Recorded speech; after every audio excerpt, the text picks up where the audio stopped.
от една спиртна лампа. Тя е източник на топлина. За демонстрацията в нея трябва да налеем определено количество спирт и да го запалиме.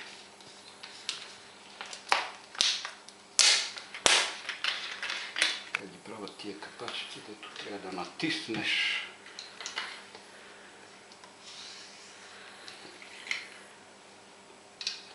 Зареждаме лампата. 2 спринцовки са и достатъчни за кратко време.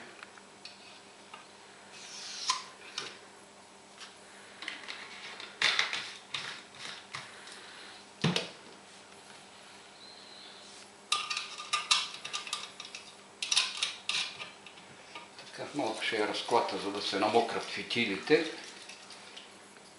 Тук са 4 фитила, за да се получи по-голямо количество топлина. И сега трябва да запалим спиртната лампа и да я заложим под парния котел. Това е парния котел. Той ще загрява водата, която се намира в него, докато стане на пара. Така, палиме лампата. Запалното устройство. Къде ми отида запалката?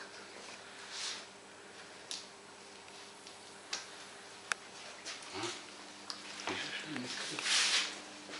Да ми е ръчаничката.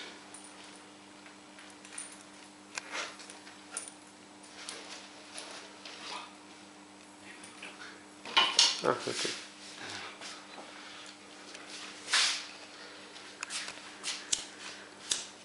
Така, палиме фитилите на лампата.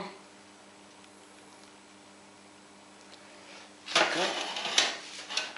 След около минута до 2 ще се получи достатъчно налягане на парата, която ще оставим отворен крана към парната машина и когато се получи достатъчно налягане, парната машина трябва да заработи.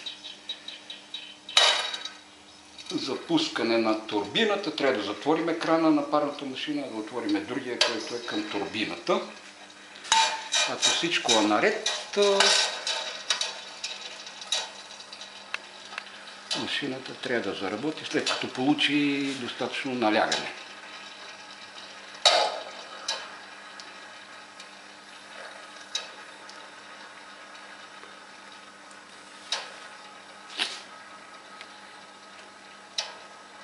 Ти мога да не снима сега, когато се получи задвижване, чак тогава.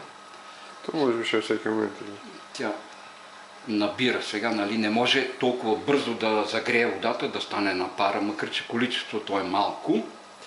Все пак иска време. Не е работило цяла година и ако няма от някъде някакви пропусти, нещо, трябва да тръгне. Опитва се.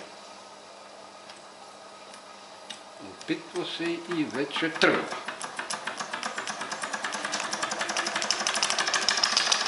Произведахме ток.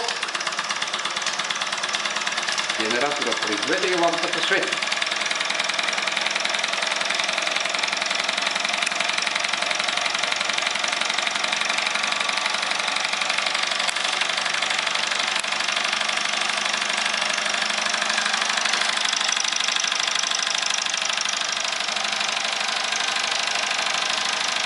От тук, може би,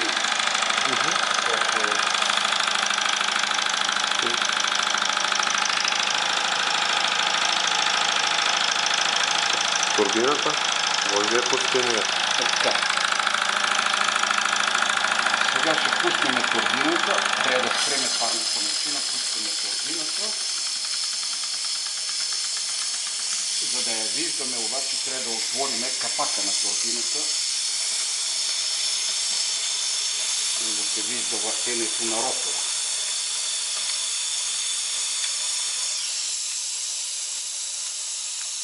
Ето и турбината, нейния ротор.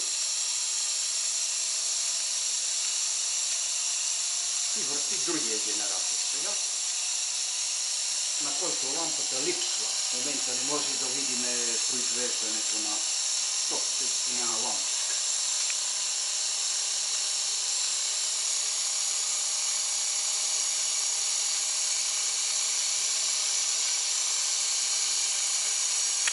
Ако ги пуснем и двете, количеството на парата е недостатъчно да работят и двете максимално. Ето ще работи и едното, само че бавно, съответно и турбината.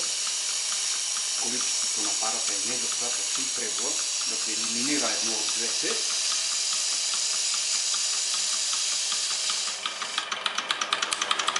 Засилихме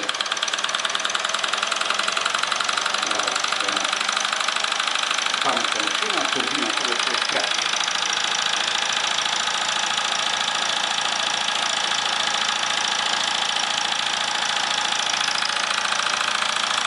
И така, докато има вода в котела и гориво,